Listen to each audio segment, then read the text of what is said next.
Go outside, get your 20 minutes full body sun exposure in. If the neighbors start complaining, pay them no mind. You just play your favorite music while staring at the sun. You need to bask in the sun's rays, just like Superman or Cyclops or any other bodybuilder that's on Millennial 2 on holiday.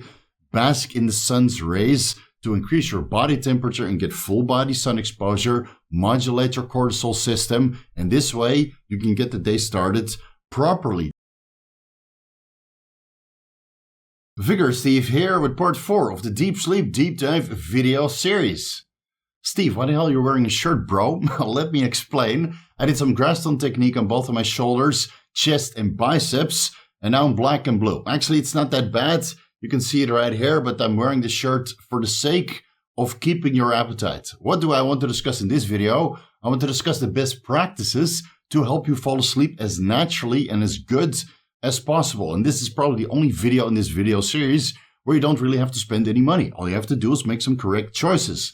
Let's go over part 1 and 3 because I saw in the comment section some of your recommendations, which we might be able to cover in part 5, right? If there's sufficient demand. So in part 1, the supplements, we discussed all of these supplements and I completely forgot and omitted something like epigenin or magnesium threonate. So these were your recommendations. Let me know down below your experience with epigenin or magnesium threonate and some of the other options on screen. Right, I want to see some good anecdotal reports that these supplements are actually beneficial to improve your overall sleep quality. Then I'll do some additional researching. Again, I don't have any personal experience with these, but if you have a good personal experience, again, let us know down below in the comment section, and then I'll include them in part 5.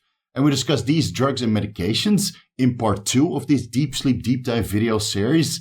And I forgot about a couple other ones based on your recommendations. I forgot about Seroquel or Metrazapine or Picamillin and a couple of the other options on screen. And again, if you have good anecdotal experience with any of these compounds, medications, or drugs, please let us know down below in the comment section so I can review your particular case and include this compound in part 5 of the deep dive. And otherwise, if you're simply curious about a particular supplement or medication, let us know down below and I'll get to work.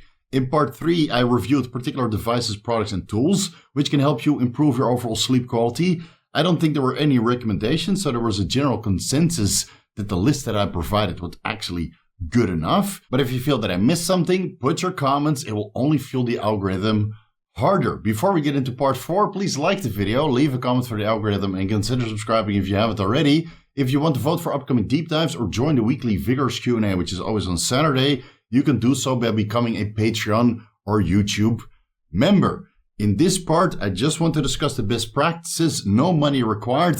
I'm sure you're all going to spend your money on supplements, drugs, or some of the products which we discussed in part 1, 2, and 3, and potentially again in part 5. So this is a no money spending video. Let's start with what you need to do immediately after you wake up. You go outside in your velvet underwear. It can't be cotton, can't be anything that holds your testicles too close to your body, because your testicles need to be the ideal temperature for fertility, spermatogenesis, and testicular function and testosterone production, right? Wear your velvet underwear nice and loose, nice and comfortable. You go outside. You can use taking out the trash as an excuse. Go outside, get your 20 minutes full body sun exposure in. If the neighbors start complaining, pay them no mind. You just play your favorite music while staring at the sun. You need to bask in the sun's rays, just like Superman or Cyclops or any other bodybuilder that's on Millennial 2 on holiday.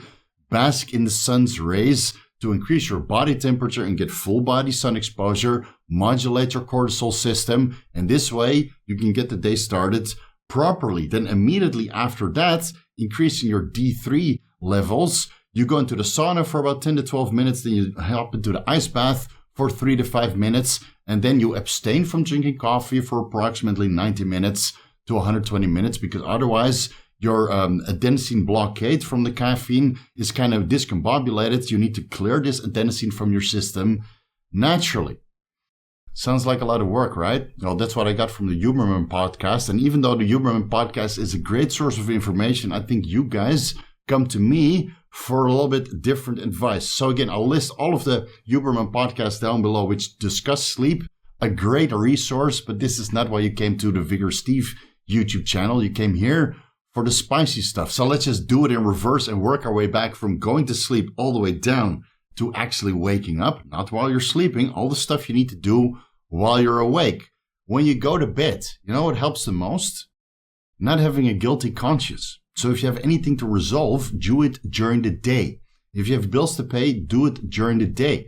If you have an argument with your partner, resolve it during the day. Don't ruminate on it. Don't think about it. Don't procrastinate right before you go to bed, because otherwise these thoughts will circulate in your brain and you will never, ever get a good night's sleep. I don't think anybody ever talked about this. I know this is more like relationship advice or motivational speech, but trust me, dude, if you have things to resolve, do it during the day. Don't think about it when you're going to bed, because that's the time that you should be sleeping. That's the time you should be recovering. That's the time you should be recuperating so you can fix that stuff the next day. And if it's not fixed by the time you go to bed, let it go.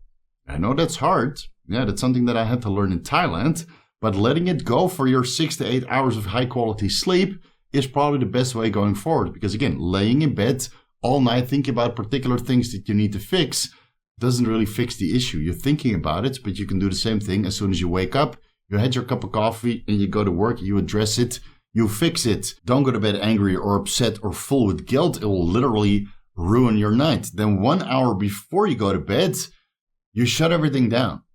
Work, shut it down. Study, shut it down. Television, shut it down. Video games, shut it down.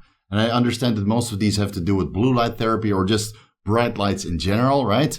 Ideally, you turn all the lights off, whether that is coming from devices or just lighting your house, or at least turn it down to mood lighting. This way you can kind of slowly unwind and relax. What I do, I work until 3 o'clock in the morning. Again, I go to bed at 4, so that's a little bit outside of the normal circadian rhythm, but we'll get to that. Trust me, at the end of this video, at 3 o'clock, I shut it down. No more texting, no more emailing, no more work, no more video games or watching a movie or anything coming from a device. I go downstairs to my cats where it's nice and dark, and I have a 1 hour petting session. That's it. They pet me, I pet them in return. I fall asleep nice and comfortably. I think about particular things that help me relax, right? They're in a relaxed state. I'm in a super relaxed state. And then when they're ready, or when I'm ready, we all walk to the bedroom and I fall asleep like this. Again, no supplements or medications required, but you need to unwind at the end of the day. And whatever your unwinding therapy is or your unwinding strategy, right? That's entirely up to you. My personal recommendation would be 1 hour before you actually want to go to bed, you cut everything off. It's that simple, right? It doesn't matter who wants to call, doesn't matter who wants to pay you. That can wait until the next day.